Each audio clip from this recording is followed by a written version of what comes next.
بسم اللہ الرحمن الرحیم۔ سلطان محمود غزنوی رحمۃ اللہ علیہ نے ایک دفعہ اپنے ارکان دولت سے کہا کہ ایک ایسا شخص ڈھونڈ کر لاؤ جو سب سے زیادہ احمق ہو۔ یہ سن کر سلطانی مقرب تلاش میں نکل کھڑے ہوئے تاکہ کسی بے وقوف کو ڈھونڈ نکالیں۔ آخر انہوں نے ایک شخص کو دیکھا جو ایک اونچے درخت کی شاخ پر بیٹھ کر اس شاخ کی جڑ پر کلہاڑا مار رہا تھا۔ پیشتر اس کے کہ وہ شاخ جڑ سے کٹتی اور وہ شخص نیچے گر کر مر جاتا، اس شخص کو درخت پر سے اتار لیا گیا اور پکڑ کر اسے سلطان محمود کے پاس لے آئے اور عرض کیا، حضور، یہ شخص بڑا بیوقوف اور احمق ہے۔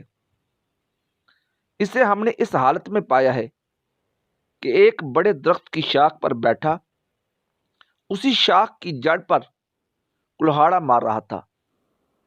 سلطان نے کہا، واقعی یہ شخص بڑا احمق ہے، مگر یہ بتاؤ کہ اس سے بھی زیادہ احمق اور کوئی ہو سکتا ہے؟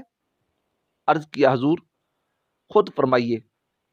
سلطان نے جواب دیا، وہ حاکم سب سے زیادہ احمق ہے جو ظلم و ستم سے رعیت کو تباہ کرے، وہ خود اس کے سبب بدبختی اور پریشانی کے گڑھے میں گرے۔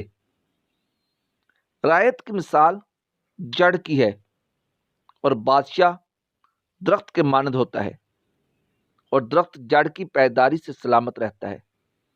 اس جڑ کو جتنا مضبوط کیا جائے گا درخت اتنا ہی محفوظ رہے گا، اور جب جڑ کمزور ہو جائے تو ہوا کا ایک جھونکا بھی اس درخت کو گرا سکتا ہے۔ پر ہر صاحب اقتدار کو اپنی رعایا کا خیال رکھنا چاہیے۔